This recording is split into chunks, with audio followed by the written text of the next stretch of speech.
Bienvenidos a la conferencia número 479 de Noticias de Actualidad en relación con la profecía. Ya estamos en el 15 de mayo de este 2025. Hoy, ¿qué hablaremos? León XIV, Trump y el nuevo orden económico mundial. ¿Qué vemos en la imagen? Sí, esa famosa imagen hecha por la misma Casa Blanca de Trump como papa. Ya sabemos, un papa norteamericano, hay como una especie de unión entre las dos bestias, y atrás vemos un fondo con oro. ¿Qué tiene que ver esto, el oro, en este nuevo orden económico mundial? Pues algunos quizás lo irán imaginando, pero lo vamos a ver con bastante profundidad. Hoy veremos algunas noticias de la actualidad, pero esto es más una especie de conferencia y muy interesante, porque realmente la elección de este papa, de León XIV, con toda esa herencia de León XIII, y lo que veníamos hablando de capitalismo, socialismo, es decir, derecha, izquierda, y esa síntesis, esa tercera vía, que lo comparamos con la época del periodo entre guerras, de las grandes guerras mundiales, pues lo que estamos viendo hoy es realmente, muy al punto con lo que veníamos mostrando ya de hace varios meses en esta línea. Y ha llegado justamente este papa con esta herencia. Pero vamos a ver que esto lo que va a hacer no es nada nuevo. Pero vamos a empezar con las noticias de este viaje de Trump. Trump en Arabia, vuelve el petróleo. Sí, como los pioneros adventistas lo decían, al final del tiempo el petróleo será fundamental en todo este conflicto. Y por supuesto Trump siguiendo esta tradición de tantos presidentes de que su primer viaje, ¿a dónde? A Arabia Saudita. Arabia Saudita recibe a Trump con toda la opulencia y el lujo de la realeza. El príncipe heredero saudita dio al presidente Trump una cálida bienvenida, reflejo de la amistad entre una familia real y una familia presidencial con alianzas diplomáticas y empresariales. Veremos algunas imágenes, nada más, no leeremos el artículo porque luego tenemos mucho material sobre la otra cuestión, pero el recibimiento fue espectacular. Ya de base al avión presidencial de Estados Unidos, ya cuando llega a Arabia lo escoltan 3 F-15, fue algo impresionante. A Biden literalmente no le atendía el teléfono, a Trump lo recibe como si fuera el César romano. Esto habla por sí solo, aquí vemos más, todos con mascarillas, aquí el servicio. Este es el lugar de origen de la familia saudí. Pero seguimos en la península arábiga. Así es el lujoso Boeing 747-87 que Qatar quiere regalar a Trump para que aparque su antiguo Air Force One de 1990. Hubo discusiones, polémicas. Trump dijo que sería un estúpido si no aceptaría este regalo. Pero bueno, ya hay un encargo que creo que estará para, no me acuerdo si es 2028 o 2026, todavía no está listo de parte de Estados Unidos, y por lo pronto entonces Qatar le regala un avión, un 747 último modelo, impresionante. Estamos viendo cómo estas monarquías del Golfo, estas monarquías de la península arábiga, las petroleras, en total unión y rindiéndole toda la pleitesía habida y por haber a Donald Trump. El petróleo vuelve y en gran manera.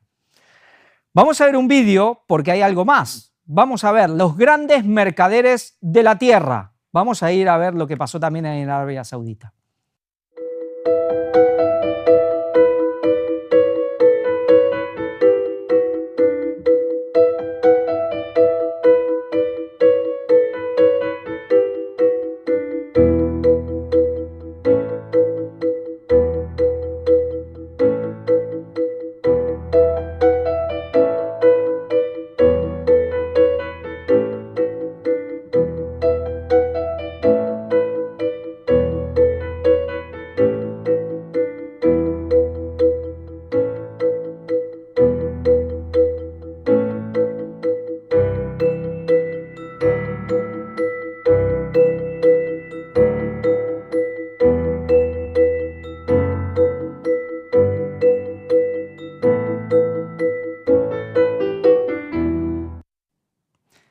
Pues ahí lo vemos, no solo Donald Trump con el príncipe heredero, él ya es el que manda ahí, el padre todavía está vivo, pero quien manda es él, Bin Salman, pero vemos a todos los CEOs del poder económico de Estados Unidos.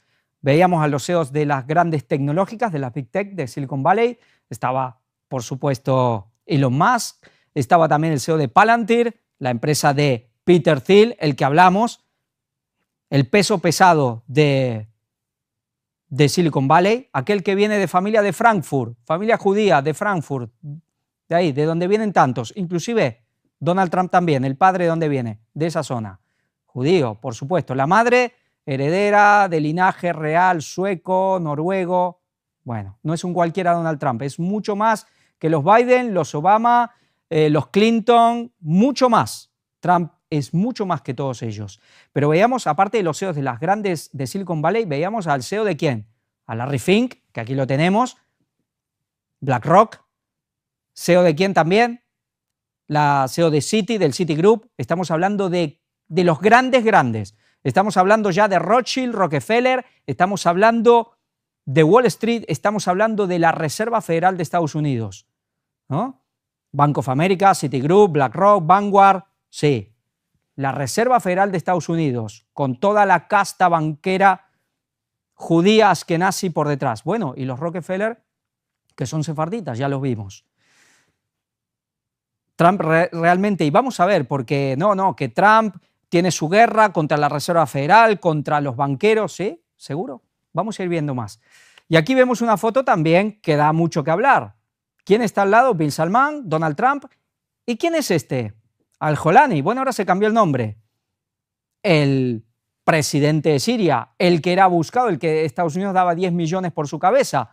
Este hombre que, bueno, generó atentados inclusive en Europa, este hombre que los que vieron cuando mostramos digamos, el artículo del coronel Black, que contaba todo lo que hicieron en Siria, especialmente contra los cristianos, las minorías, no fue simplemente poner gente contra un paredón y fusilarlo, no, eso hubiese sido poca cosa. Estamos hablando de las torturas, violaciones, de toda la crueldad y todo, digamos, la maldad, pues habida y por haber, este hombre estaba ahí. Y ahora Donald Trump, el protector de los cristianos, el protector de ¿qué? De la voluntad de Dios en la tierra, pues ahí junto a Al-Jolani. Pero solo Donald Trump, aquí lo tenemos a Erdogan. Claro, es la OTAN, a él también le vino bien. Teníamos un vídeo que me mandó un hermano también que, junto con este, que no lo voy a mostrar, lo dejaré para la próxima, de qué pasa con los kurdos allá, cómo la cosa está cambiando. Pero Erdogan, juntos, claro, aquí fueron aliados en lo que pasó en Siria. ¿Pero quién más? Aquí lo tenemos a Macron junto al Jolani. Sí, hubo atentados en Francia de esta gente y ahí lo recibe con los brazos abiertos. Y para ver algo, quizás muchos lo han visto, un poco chistoso si se quiere, porque realmente hay cosas que en vez de llorar, mejor reír, vamos a ver algo que pasó con Macron y con otros dos más. Le puse Bienvenidos al tren. Sí, es una canción famosa en Argentina, pero no sé si han visto esto. Estaba Macron, Merz, estaba Starmer, dicen que estaba el de Polonia, pero aquí no se lo ve.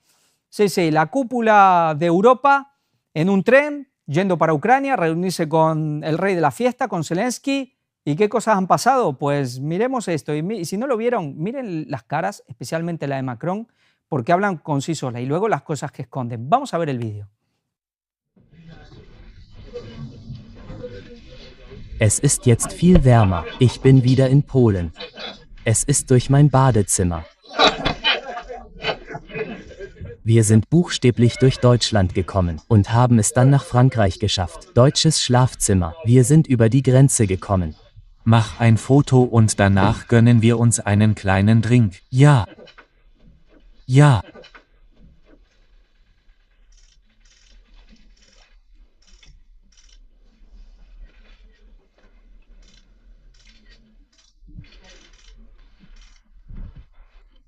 Danke, danke. Bueno, ahí lo vemos. Dio la vuelta al mundo, Rusia lo sacó rápido, Macron que esconde una bolsita, un pañuelo, con una cara muy... digamos, la cara que ponía no parecía que simplemente era un pañuelo con mocos, que lo dejó ahí, bueno, un poco de falta de respeto, lo dejó arriba de la mesa en vez de guardárselo. Pero primero Merz esconde algo que parece una cucharilla, ¿no? Una cucharilla para esnifar cocaína. Sí, una cucharilla para diestros. Y las caras hablan por sí solas. A Macron solo le faltaba la corbata de vincha en la cabeza. Bueno, los fact-checkers salieron a decir que esto no, que simplemente era un pañuelo, pero nadie explicó qué escondió Merz. Esa especie de cucharilla, eso nadie habló de eso. Bueno, la gente sí, pero los fact-checkers no dijeron que era eso. Bueno, aquí iban a Ucrania, estos son la gente que están gobernando Europa, estas son la gente que están, bueno, moviendo los hilos del destino de Europa, que nos están llevando a una guerra y obviamente iban a juntarse con Zelensky, el rey de la fiesta, así que ya tenían que ir en sintonía, parece. Bueno, realmente quizás ya a nadie debería sorprenderle la cantidad, todo ese tema, lo que se mueve en el ámbito del poder, ese tipo de cosas, es impresionante. Vamos a ir a meternos ya con el tema. Noticias del Oriente y del Norte lo atemorizarán. ¿Esto qué es? Esto es Daniel capítulo 11, versículo 44. Y luego hay una coma y dice, y saldrá con gran ira para destruir y matar a muchos. ¿Quién? El rey del norte. ¿Y quién es el rey del norte? En este caso, más que todo, tema político, que es militar, que es Estados Unidos. Luego está esa cabeza que manda, que es el Vaticano, por supuesto, ¿no? Pero noticias del Oriente y del Norte. China y Rusia lo atemorizarán. Lo de Rusia lo estamos viendo. China pide respeto. Vamos a ver algunas noticias. Esto es del 20 del 2, cuando venía toda la bravuconada de Donald Trump, luego venían los aranceles, pero fijémonos, vamos a ver bien el correr de las noticias para ir viendo cómo fue todo.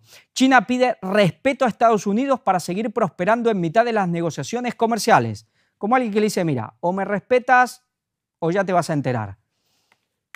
Y luego, ¿qué dijo Trump? Trump dice que va a ser muy amable con China en las negociaciones comerciales. Pues vaya, parece que aquí el matón salió con la cola entre las patas. Vamos a ser muy amables y ellos van a ser muy amables. Y veremos qué sucede, dijo Donald Trump el martes en Washington. Esto ya es el 22 de abril, ya después de esos aranceles que bajó con las tablas de la ley, ya lo sabemos, ¿no? Por ejemplo, ¿qué pasó el 25 de abril? Adiós a Silicon Valley, Nvidia, Microsoft y HP buscan la puerta de emergencia de China mientras Apple está atrapada. Bueno, ahora hubo acuerdos, pero ya Silicon Valley se la empezó a ver complicadas. Estábamos hablando de cómo los cambios que está habiendo es realmente invertir las cosas, poner la política ya por encima de la economía, como es en China. Dijeron en la época del COVID que el modelo que tenía que adaptarse aquí era el modelo chino.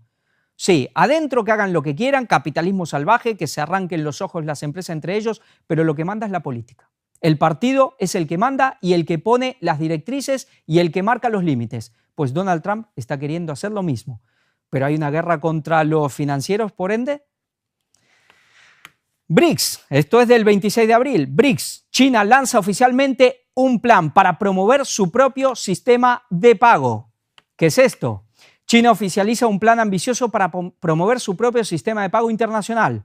Shanghái se convierte en el centro neurálgico del desarrollo de la red SIPS, alternativa directa a SWIFT. ¿Qué es SWIFT? Esa alternativa de banca donde pueden comerciar todos los países para hacer sus negocios a través de ese sistema que está manejado por Estados Unidos, del cual se echó a Rusia cuando empezó la guerra, pero ya Rusia se venía preparando. Pero los BRICS ya vienen armando su propio sistema, digamos, de comercio internacional, ¿no? Tú compras un producto, entonces ya te hacen, bueno, claro, siempre un país tiene una moneda, el otro tiene otra, entonces esto es para agilizar el comercio entre las naciones. El sistema SWIFT es el más grande, pero ya los BRICS están generando el suyo, con Pekín a la cabeza, por supuesto. Pekín busca fortalecer el uso del yuan en los intercambios transfronterizos y apoyar a sus empresas en el extranjero. El proyecto pretende reducir la dependencia de los BRICS del dólar estadounidense y consolidar su autonomía financiera. Dice aumentar la internalización del yuan y apoyar la expansión de las empresas chinas en el extranjero. Es lo que se dice, ¿no? Pues vemos cómo ya van planteando la alternativa a Estados Unidos, la alternativa al dólar, en lo que se basa el poder de Estados Unidos. Bueno, y también está lo militar, por supuesto. Pero al final, noticias ya de último momento. China le ganó la pulseada a Estados Unidos y el mundo comercial respira. China llegó a un acuerdo con Estados Unidos. Hay gente que dice que no, que todo fue una cuestión también de Donald Trump para ganar mucho dinero él y sus amigos, para generar volatilidad en las bolsas, con lo cual, claro, eso es cuando suben y bajan. Entonces hay mucho riesgo y solo los que conocen lo que va a pasar ganan mucho dinero, y eso es verdad lo que están haciendo, con lo cual está habiendo una gran concentración de dinero en Estados Unidos, de unos pocos. ¿Pero solo es eso o realmente hubo una pulseada y Estados Unidos recogió cable, recogió vela, como se dice, se echó para atrás? Dice, hace algunos días el presidente norteamericano dio a entender que estaba planeando reducir los aranceles a China sustancialmente. No fue sino hasta hace algunas horas que se terminó de confirmar que el titán asiático le torció el brazo a la Casa Blanca.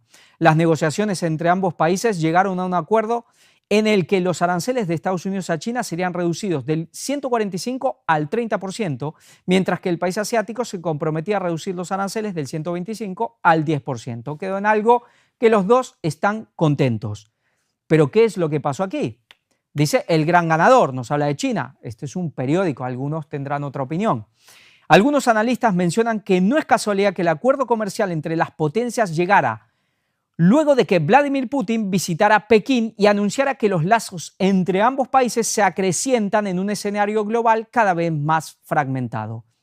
Sí, es decir, China también hace pocos días salió a decir que los vínculos con Moscú eran cada vez mejor, que los acuerdos cada vez eran más estrechos, los vínculos cada vez más cerca uno de los otros. Esta idea, a ver, obviamente que esta gente no son tontos, y nosotros ya sabemos lo que pasó en la década de los 70, cuando Nixon, en la década de 60, 70, cuando Nixon se plantó en China para separar a China de Rusia. Esta gente no es tonta sabiendo que ahora se está intentando lo mismo. Donald Trump se planta, se quiere, bueno, no, todavía no se ha plantado en Moscú, pero se encuentra con Rusia para separarlo de China. China y Rusia tienen una alianza que irá hasta el final. Lo que no sabemos es si el matrimonio se consumará totalmente, como es, por ejemplo, Estados Unidos-Europa, que es un matrimonio. No sabemos. Estados Unidos está intentando seguramente que eso no se produzca. ¿Lo logrará? Eso ya veremos. Pero obviamente China y Rusia están del mismo lado y estarán del mismo lado hasta el fin. Veremos hasta dónde llega la alianza. Pero ellos siguen sabiendo, ellos saben que Estados Unidos los quiere separar. ¿Y qué pasa?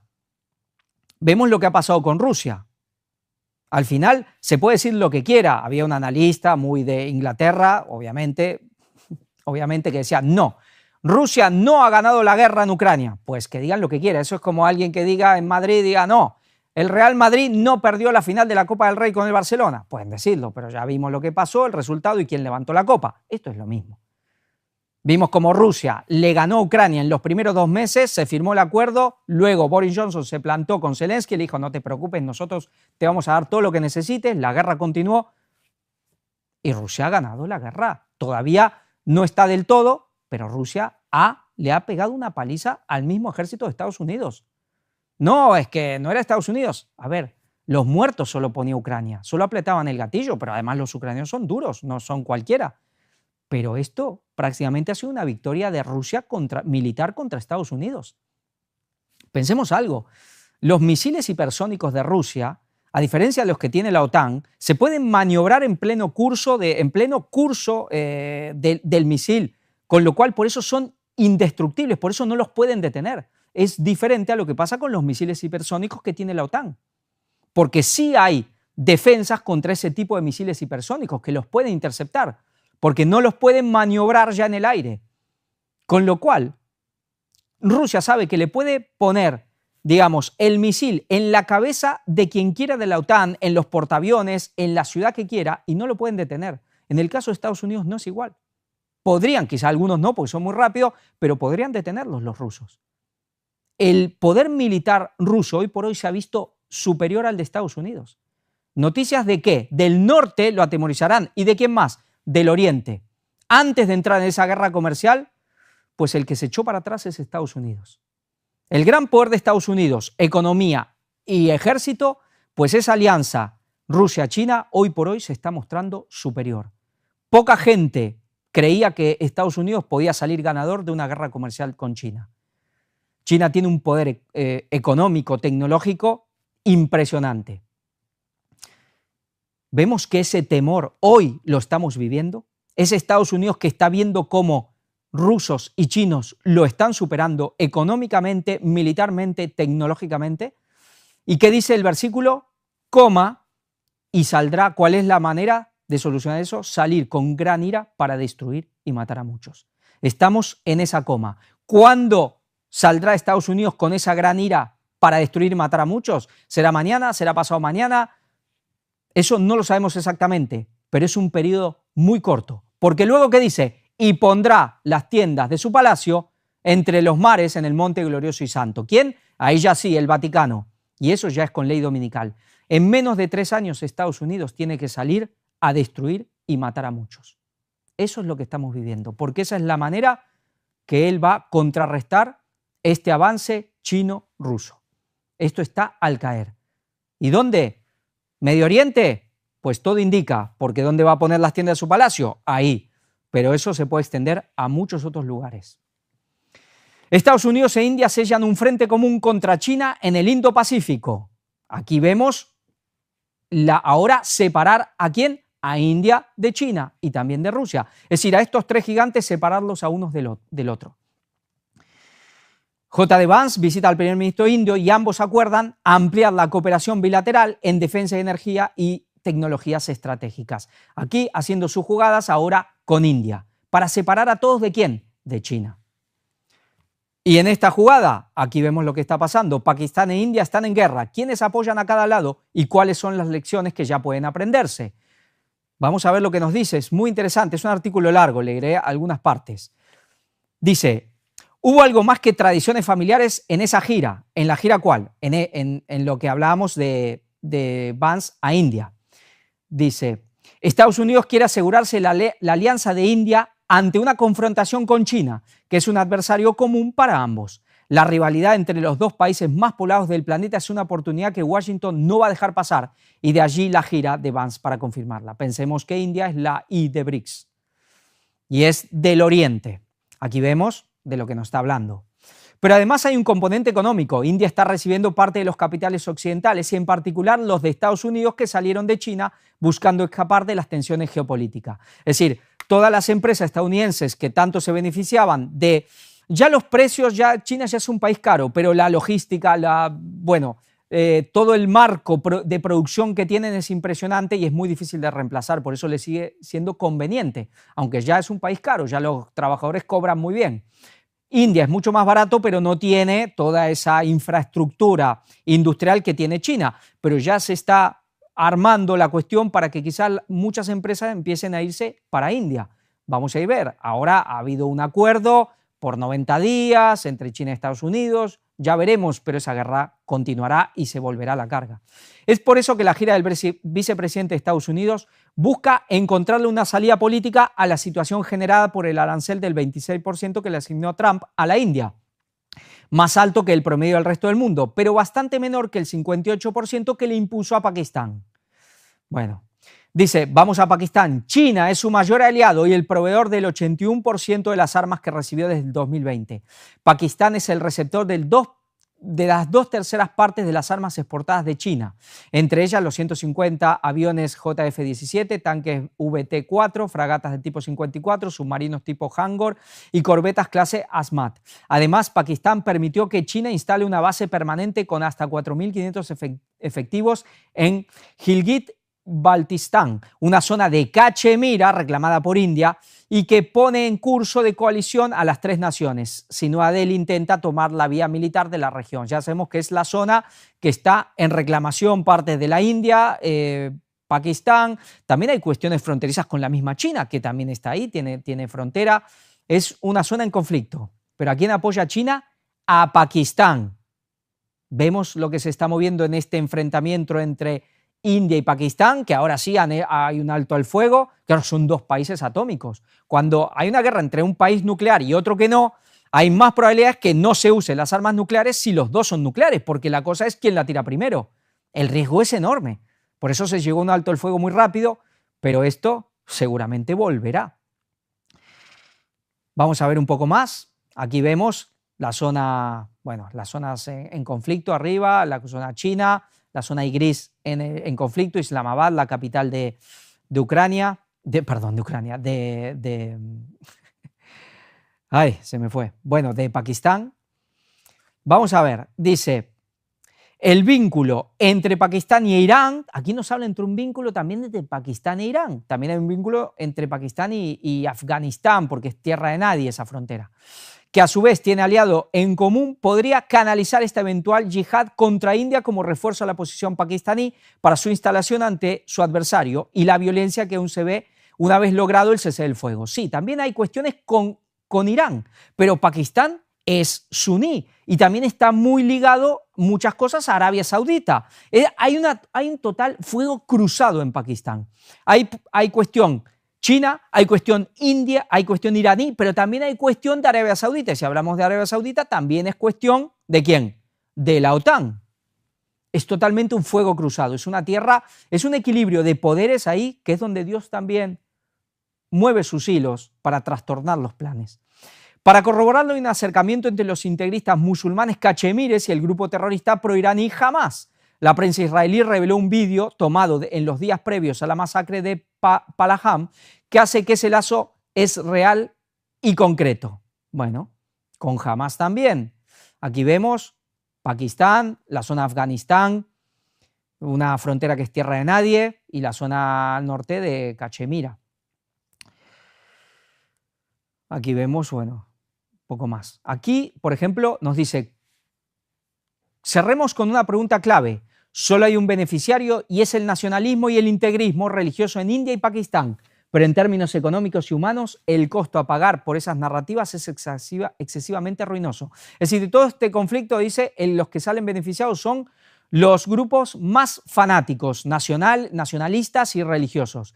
El mapa que vemos, todo lo que es en verde es todo el mundo islámico. Es realmente impresionante el poder del Islam a nivel territorial, a nivel poblacional. El verde oscuro es la parte chií, lo que es especialmente Irán. Todo lo otro es suní, pero el control que tiene de tanto territorio y tanta población, el Islam es un poder formidable. Aquí nos habla un poco más, bueno, lo dejamos aquí.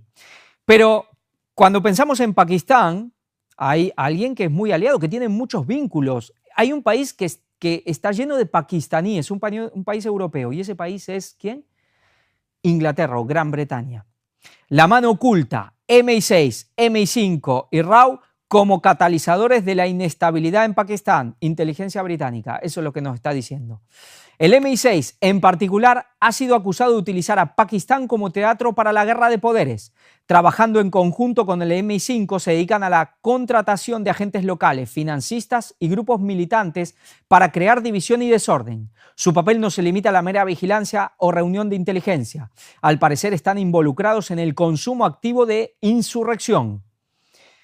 La relación entre el MI6 y los separatistas locales, incluidos los nacionalistas de Baloch, está bien documentada, ya que estos grupos se financian y entrenan para llevar a cabo operaciones violentas, al sembrar la discordia en regiones volátiles de Pakistán como Balochistán, Cachemira y Khyber.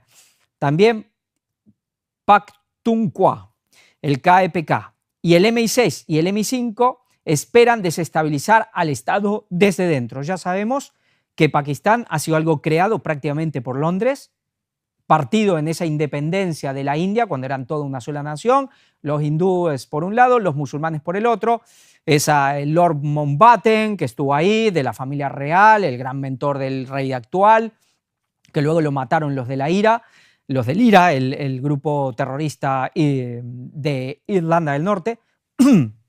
Ellos trazaron esa frontera, dejando todo el lío hecho. Y el control y el vínculo con Pakistán es enorme. Y aquí vemos las inteligencias británicas siempre moviendo los hilos en estas cuestiones en Pakistán. ¿Y esto para qué? Provocar un caos y provocar ¿qué? ¿Conflictos con quién?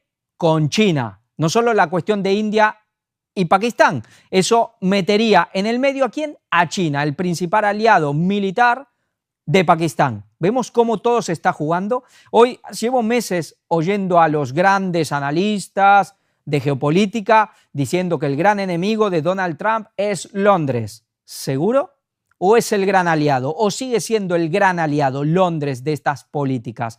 Vemos cómo uno se planta en la India, es decir, el gobierno de Trump, y los otros, la inteligencia británica por atrás, moviendo el conflicto para generar el caos con la India y meter ¿a quién? A China en el medio. Todo va de la mano. Y muy interesante. Vamos a ver algo. Vemos esto. Lo que tenemos en el medio, ¿saben qué es? Lo que tenemos en el medio es el logo, el símbolo de este grupo de resistencia de Cachemira. ¿Vemos lo que parece? Por un lado, el hexagrama, la estrella de 6 puntas, y por el otro lado, lo que venimos hablando hace tanto tiempo, el famoso crismón, con esas 2 espadas cruzadas y una especie de mira telescópica arriba como esa cabeza. Ese crismón que es el poder papal, y aquí vemos el poder papal, las llaves y la tríada y la corona de, bueno, la tiara de San Silvestre, la tiara papal. ¿Vemos que los símbolos son los mismos? Recuerdo cuando presenté lo de tema de templarios, tema de iluminados en Madrid, toda esta cuestión, empecé con una frase de Confucio que decía, los símbolos y los signos gobiernan el mundo, no las leyes. Aquí tenemos los símbolos y los signos, los mismos. Inteligencia británica, Vaticano, cuestión judía, todo lo mismo por detrás. Sí, sí, los símbolos hablan por sí solos. ¿Y qué decía Trump? Voy a desunir los BRICS. Esto fue del 1 de noviembre. Voy a desunir los BRICS. La alianza de China y Rusia es peligrosa. India es un gran aliado de Rusia. Meter a China en el conflicto con la India. ¿Qué se está buscando? Entre Donald Trump, entre la inteligencia británica, entre estos poderes otanistas, con el Vaticano, por supuesto, por detrás, Israel, todos que desunir los BRICS. Todo lo estamos viendo. Y ahora vamos a ir cada vez más meternos en cuestión. El fin del capitalismo liberal, lo que hablamos, llegó Trump y ese capitalismo liberal, ese orden financiero global de que veníamos acostumbrados de hace ya 80 años, se está acabando. Ahora la política empieza a mandar. Ahora no es la política que va atrás de los negocios, no. Ahora es la política la que marca el camino y los negocios se empiezan y se tienen que adaptar. ¿Eso quiere decir que el dinero no importa? Claro que sí, hasta el fin. Pero ahora es el poder el que manda, no el dinero, es el poder. Esto es lo que se quería, el modelo chino. Y lo estamos viendo. Control, la política al poder. La Unión Europea pone en duda el papel de la deuda de Estados Unidos como activo de refugio. Sí, sí. La volatilidad del bono estadounidense a 10 años empieza a sembrar dudas a Europa. Lo que durante décadas ha sido considerado un valor seguro hoy inquieta a los reguladores del bloque comunitario. El bono del Tesoro de Estados Unidos, el activo refugio por excelencia, el dólar. El dólar. Y la Unión Europea lo empieza a poner en duda con estas políticas y con lo que viene pasando con la guerra a Ucrania, la congelación de los activos de Rusia, de los activos que tenían en Londres, en Europa, en distintos lugares. La gente ya no confía. Cada vez empieza a desconfiar más ¿de qué? Del dólar. Y ese es el poder del dólar, lo iremos viendo. No vamos a leer el artículo, vamos a seguir. El oro vuelve a ser protagonista, récord histórico y su impacto en el comercio internacional. Esto es del 20 de abril, con el tema ya, cuando empiezan los aranceles de Trump y uno dice, bueno, si tengo reservas, si tengo dinero, ¿en qué lo guardo? ¿En dólares? Pues ahora el dólar se deprecia. ¿El euro cuánto va a aguantar? Pues oro. El oro empieza a volver a reflotar cada vez más como nunca, como el gran valor de reserva. Oro como respaldo del dinero históricamente. Esto es de una noticia del año pasado, pero es un artículo, digamos que tiene que ver con lo que estamos presentando. El oro ha sido el patrón, el valor de respaldo histórico. El oro, el backup original del dinero. Antiguamente el oro era la base del valor de las monedas. Esto quiere decir que cada billete tenía su backup en oro guardado en bóvedas. Claro, tenía que haber tanto dinero como oro, según el valor, por supuesto. Durante siglos el llamado patrón oro fue un sistema sólido para la economía. Al tener el dinero respaldado por el oro, había un límite en la cantidad de billetes que se podían imprimir, lo que ayudaba a evitar que el dinero perdiera su valor. En ese tiempo la frase vale su peso en oro era literal, ya que el oro era garantía de valor en casi todo el mundo. ¿Qué pasó con el respaldo en oro? Después de la Segunda Guerra Mundial, el sistema económico global comenzó a cambiar, sí, y en gran manera fue con la crisis, el gran crash del año 29, y todo empezó a cambiar. Dice que empezó a cambiar. Estados Unidos, que tenía la mayor reserva de oro del mundo, decidió en 1971 abandonar el respaldo en oro para su moneda. Esto abrió paso al sistema de dinero fiat o dinero de confianza, donde los billetes ya no necesitan estar respaldados por oro. ¿Qué es esto, dinero fiat o dinero de confianza? El valor del dólar y después de todas las monedas, porque gracias especialmente a esa alianza que se hicieron en esos años con Arabia Saudita, donde todos los intercambios financieros, especialmente de petróleo, que es el gran negocio a nivel mundial, se tenían que hacer sí o sí, ¿en qué? En dólares. Al final todas las monedas terminaban ligadas, todas están ligadas al dólar, inclusive la china, la rusa, por eso se quiere cambiar, porque en el fondo el dólar es el que manda. ¿Pero en qué está basado el dólar? Ni siquiera es en petróleo, es en la confianza, es un dinero deuda. Lo que el respaldo es la confianza. Si mañana nosotros perdemos la confianza en el dólar se derrumba porque no hay nada concreto, nada tangible, como era el oro o pueden ser otras cosas, puede ser la plata, pueden ser materias primas. Y esto es basado en la fe. Pero si esa fe se acaba, se derrumba. Y de ahí vino el dinero deuda, donde como no hay nada que lo respalde, antes, vale, si tenías que emitir más billetes, tenía que ver esa cantidad de oro, si no también, bueno, se depreciaba, era la inflación, había una cantidad de oro, pero se emitían más billetes, entonces cada vez valía menos. Pero aquí, como no hay nada que lo respalde, solo lo respalda la confianza que el mundo le tiene, y Estados Unidos se ha ocupado de esa confianza, por eso ha generado conflictos militares y problemas en todos lados, porque cada vez que hay problemas, la gente va al valor refugio por excelencia, que es que el bono del Tesoro americano, va al dólar. Pero eso ha dado pie a esa maquinita de imprimir billetes sin nada que lo respalde. ¿En qué? La deuda, porque eso queda una deuda con ese sistema de Reserva Federal. Y Estados Unidos ahora tiene una deuda gigantesca. Y lo que está haciendo Trump también es ¿por qué? Los movimientos, porque hay que pagar el interés.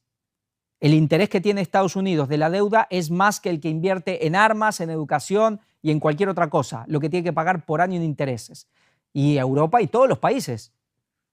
¿Y a quién se le debe? Pues se le debe a las generaciones futuras. No es que haya alguien que... sí, la deuda la tienen países, la tienen grupos, distintos grupos financieros, pero esa deuda se le debe a las nuevas generaciones. Es una burbuja que un día revienta.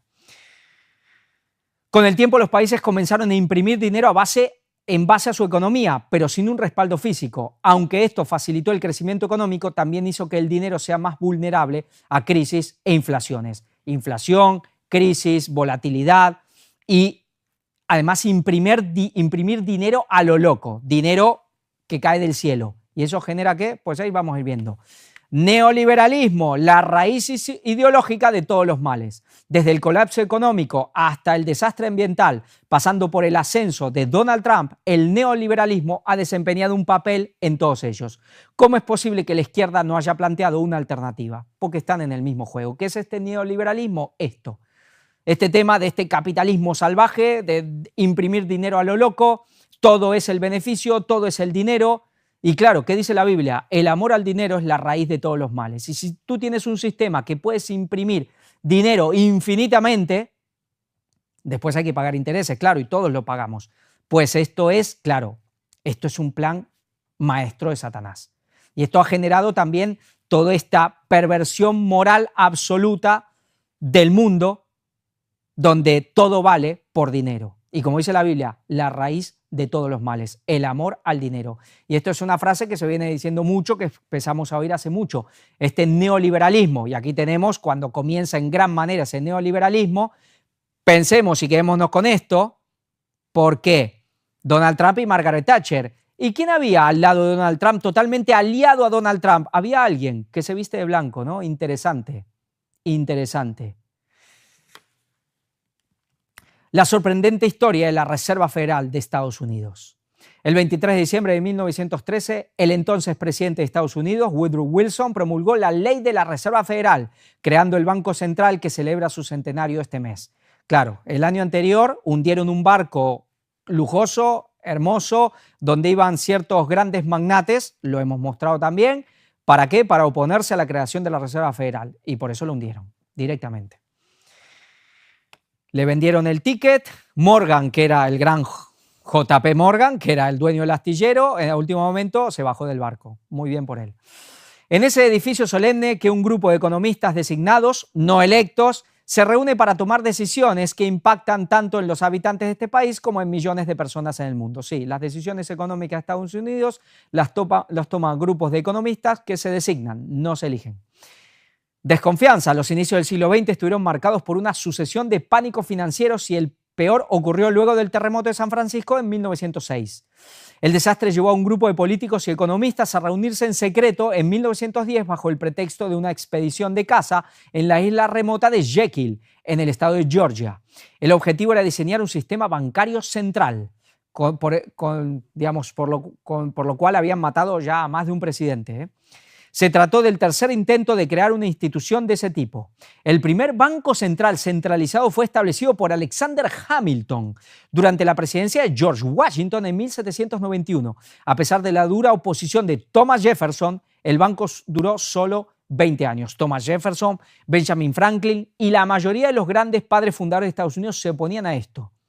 Pero estaba este hombre que es Alexander Hamilton. Sí, cuando vas a Estados Unidos, en Washington, donde está no la Reserva Federal, lo que sería el edificio, digamos, de Hacienda de Estados Unidos, del Tesoro, el edificio del Tesoro, hay una estatua de Alexander Hamilton. Bueno, Dios juzgará a cada persona, Él sabe lo que había, pero claro, cuando uno ve una reunión, como hemos hablado, de grandes hombres utilizados por Dios, ya lo hemos visto esto, usados por Dios para levantar esa nación, vemos a uno como Alexander Hamilton. Dios sabrá quién puso ahí a ese hombre, pero parece que su influencia fue más negativa que positiva. Pero a pesar de la oposición de tantos de estos padres fundadores, él se salió con la suya y por un tiempo este Banco Central pudo estar, pero al final no por mucho. El segundo intento fue desmantelado por otro mandatario, Andrew Jackson, en 1836. Este Andrew Jackson para muchos es como un antes y después. Se acaba la era de los padres fundadores y comienza otra era. Pero este Andrew Jackson quitó este segundo intento de poner, cuando lo habían quitado, fue el que desmanteló ese Banco Central, ese primer intento de Reserva Federal. Ahí vemos a la izquierda Thomas Jefferson y a la derecha, en un billete de $1,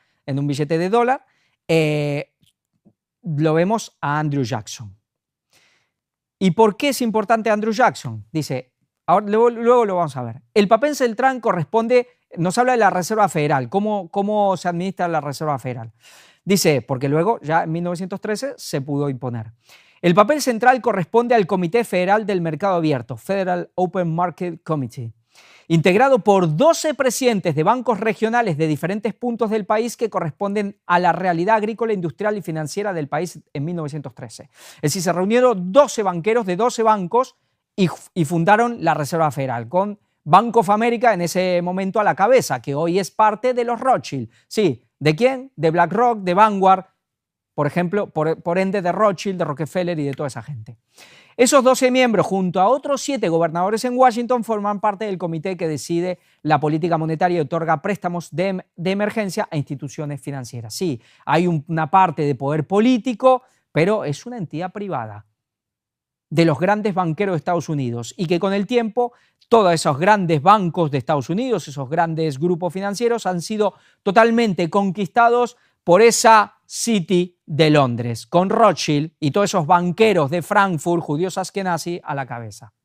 Esta es la Reserva Federal. Y aquí lo tenemos a Donald Trump. Puse 4 fotos.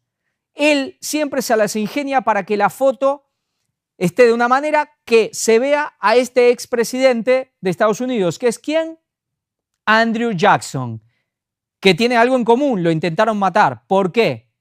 Porque quitó la Reserva Federal. Pero dicen, bueno, es que está ahí ese cuadro. No, Biden tenía otro, los pueden ir cambiando. Y aquí vemos una sala, abajo a la derecha, de ahora, no está Trump en ese momento, pero es la sala de ahora. ¿Y quién vemos? Vemos a Andrew Jackson y del otro lado, ¿a quién? A Abraham Lincoln. Esto es premeditado. ¿Qué está queriendo decir Donald Trump?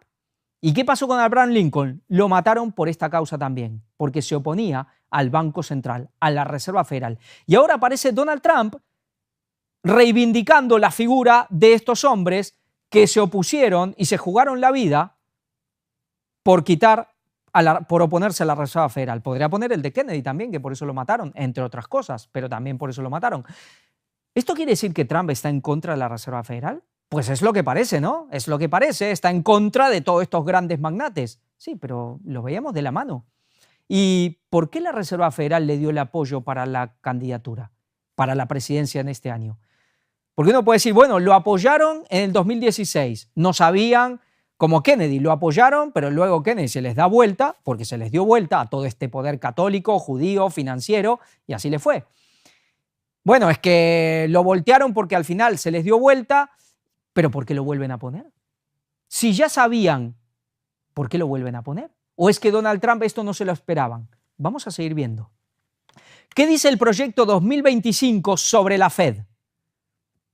El famoso proyecto del 2025, que es que este proyecto de este grupo que aupa todo lo que es el trumpismo. Esto que, sí, Trump decía, no, yo de esto no tengo nada que ver, pero vemos cómo lo va imponiendo. Y todos sabemos y sabíamos ya de antemano que este proyecto 2025 es todo lo que es el trumpismo y que es un tema prácticamente revolucionario de Estados Unidos. Esto el Ministerio Víctor lo ha presentado y quizás muchos también lo han oído en otros lugares, se ha hablado mucho.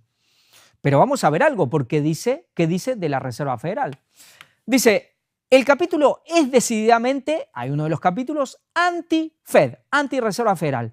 Pide la abolición de la Fed por completo y volver a un dinero respaldado por materias primas. Pero también sugiere algunas reformas políticamente más aceptables que simplemente limitarían la Fed, en caso de que las medidas más radicales resulten inviables. Winfrey enumera las propuestas en orden decreciente de eficacia contra la inflación y los ciclos recesivos de auge y caída. La banca libre, que implica la abolición de la Fed, y el retorno al dinero mercancía, al dinero patrón oro, figuran en primer lugar. En general, el capítulo presenta una gran crítica, aunque breve, de la intervención gubernamental en el dinero y la banca. Culpa a la Reserva Federal de exacerbar el ciclo de auges y caídas, inflar el valor del dólar, permitir un gasto deficitario exorbitante por parte del gobierno federal, elegir ganadores y perdedores en los mercados financieros y ampliar su propio poder con cada crisis. ¿Qué es lo que ha venido haciendo? Es decir, ese poder financiero, esa élite sionista financiera internacional, levantada por los jesuitas, iluminados de Baviera, en la época de la Revolución Francesa, de Frankfurt, han tomado el poder de Estados Unidos. Y con ese poder, con la Reserva Federal, han manejado Estados Unidos. ¿Qué dice el proyecto 2025, que es el proyecto que viene con todo el trumpismo? Abolir la Reserva Federal. Y si no se puede, limitarla totalmente, quitarle su poder. Quitarle su poder. Volver a un patrón digamos, en materias primas, por así decir, puede ser oro como ese símbolo, así como la oración al sol es el símbolo de toda la adoración al universo, pues el oro puede ser un símbolo de un dinero basado en materias primas. A lo mejor no quiere decir exclusivamente en oro como antaño, puede ser en oro, en plata, en petróleo, en minerales raros, que es lo que propone ¿quién? Los BRICS, una moneda basada en materias primas, que impedirían esta locura del dinero con toda esa corrupción, porque esto es lo que lleva, es una corrupción política, social, poblacional total. Tiene que ver con la moral esto, ¿eh? Ahora, si todos sabíamos, porque todos lo sabíamos, que Trump es parte de este movimiento, ¿por qué todos estos grupos, BlackRock, todos los grandes mercaderes, por qué lo apoyan y lo han apoyado? ¿En serio que Trump va contra la Reserva Federal? ¿En serio que Trump va contra Wall Street? ¿En serio que Trump va contra la City de Londres y contra los grandes banqueros financieros? Pues esto es lo que dicen los grandes, los sabios, los grandes analistas de hoy día. Pero están totalmente equivocados. Porque esta gente, este sionismo financiero, Rothschild, Rockefeller y compañía, no son más que instrumentos. ¿Un instrumento de quién? De un poder mayor, inclusive de judíos que están por encima de ellos. Sí, pero hablamos de todo lo que tiene que ver con jesuitas, Vaticano, antaño templarios también. Son un instrumento y ahora son parte del cambio. Esto es como tienes que construir algo y haces una estructura como un andamio para construir algo. Luego ya está, ya cumplió su ya cumplió su utilidad, pues lo echas abajo. Pero no quiere decir que el ingeniero no va a seguir trabajando ahí. Pero ahora hay que pasar a otra etapa. En el momento de Kennedy no era el momento y por eso lo mataron, porque Kennedy sí se opuso a este poder. Pero Donald Trump se está oponiendo a estos poderes, no. Educado de siempre con los jesuitas, de padre que viene de ese mismo lugar, judío también de esa misma zona, aliado totalmente de todo el poder judío económico mundial, especialmente en Nueva York, obvio. El gran Trump neoyorquino y siempre codeándose con todo el poder económico judío de Nueva York. Es que son parte del cambio. Los Rothschild, los Rockefeller son parte del cambio y lo vamos a ver. Dice, el capítulo también menciona el diagnóstico de Friedman sobre lo que prolongó la Gran Depresión, la famosa, el crash del 29 y luego la Gran Depresión de los años 30. Pero sin citarlo, según Friedman, la Reserva Federal no logró evitar un colapso de la oferta monetaria entre 1929 y 1933. Y ahora estamos entrando en una depresión, Estados Unidos, ¿no? Y esto fue lo que provocó que lo que habría sido una recesión común y corriente se convirtiera en la Gran Depresión. ¿Quién fue la culpa? La Reserva Federal. Winfrey alude a este diagnóstico en términos más generales. La Gran Depresión de los años 30 se prolongó innecesariamente, en parte debido a la inepta gestión de la oferta monetaria por parte de la Reserva Federal. Es decir, algo que hubiese sido una simple recesión y nada más, se llevó a esa Gran Depresión, esa crisis monumental que hubo en Estados Unidos. ¿Y por culpa de quién? Según ellos, por la Reserva Federal. ¿Se equivocan? Seguro que no. ¿Vemos lo que está pasando? Dice, un problema central de control gubernamental de la política monetaria es su exposición a dos presiones políticas inevitables. La presión de imprimir dinero para subvencionar los déficits gubernamentales, esto que vemos, el techo de deuda, que como tienen la moneda de reserva siempre lo pueden elevar. Y la presión de imprimir dinero para impulsar artificialmente la economía hasta las próximas elecciones. Dado que ambas existirán siempre con políticos interesados, el único remedio permanente es quitar el volante monetario de las manos de la Reserva Federal y devolvérselo al pueblo. Esto es lo que dice el proyecto 2025 del trumpismo. Y esta gente que controla la Reserva Federal, que controla el sistema financiero mundial, por lo menos occidental, han vuelto a poner en el poder a Donald Trump, a esta gente, a esta agenda. ¿Realmente Trump está en contra de esta gente? ¿La City de Londres es el mayor enemigo de Donald Trump? No, todos son parte del cambio. Y vamos a ver algo, el liberalismo económico y el fin de la economía moral. Muchos autores relacionan las causas de la crisis económica actual con el llamado neoliberalismo. Pero para poder entender este concepto hay que hacer referencia a su origen primero. Esto es el liberalismo económico. ¿Qué nos está hablando aquí? No voy a leer el artículo, pero vamos a ir a lo principal. Había una economía, una filosofía moral económica que se acaba cuando entra ¿qué? Este neoliberalismo. ¿Ahora qué hay que hacer? ¿Volver a la moral? Lo que hablábamos estos últimos 80 años, el control de la Reserva Federal, la economía financiera salvaje, digamos, solo interesada en el beneficio económico, dominándolo todo, y se había acabó ¿con qué? Con una cierta economía moral, donde la economía tenía un sesgo moral, donde los economistas contemplaban la cuestión moral del pueblo, de la población, del Estado, donde el Estado era el que limitaba, sí, el Estado, el poder político, el gobierno, pero bueno, sería el Estado, limitaba a la economía, limitaba los excesos de las finanzas también. Y eso saltó por los aires con este liberalismo financiero total que vino después de la Segunda Guerra Mundial, con la Reserva Federal a la cabeza. ¿Esto es lo que se tiene que acabar? Vamos a ver algo, vamos a ir a leer algo de la Biblia que todos conocemos, Apocalipsis 13, las dos bestias. Y hacía que a todos, ¿quién? La segunda bestia, Estados Unidos, pequeños y grandes, ricos y pobres, libres y esclavos, se les pusiese una marca en la mano derecha o en la frente, y que ninguno pudiese comprar ni vender, sino el que tuviese la marca o el nombre de la bestia o el número de su nombre. Aquí hay sabiduría. El que tiene entendimiento, cuente el número de la bestia, pues es número de hombre, y su número es 666. Vemos esta marca de la bestia, que es totalmente primero espiritual, que es esa adoración en domingo, esa ley dominical, pero que tiene una, digamos, una consecuencia económica, comercial, tiene una señal de lealtad, que es algo que se pondrá en la mano derecha o en la frente, cuestión de microchip, y quien acepte la ley dominical podrá participar ¿de qué? Del comercio, es el premio, ¿no? Y el número nos habla del famoso número 666, totalmente ligado a la cuestión económica, comercial. 2 veces aparece, bueno, hay otras veces, pero en cuestión económica, en cuestión comercial, en cuestión de economía, 2 veces más aparece en la Biblia el número 666. Jesús dice, con 2 o 3 testigos se confirma toda palabra. ¿Se podrá aplicar aquí? Primera de Reyes 10. 14, riquezas y fama de Salomón. El peso del oro que Salomón tenía de renta cada año era 666 talentos de oro. Y luego en Segunda de Crónicas es la misma circunstancia, el mismo acontecimiento, nos dice Segunda de Crónicas 9, 13, riqueza y fama de Salomón. El peso del oro que venía a Salomón cada año era 666 talentos de oro. Vemos cómo en la Biblia el 666 en 2 versículos, no solo en 1, en 2, está ligado ¿a qué? Al oro.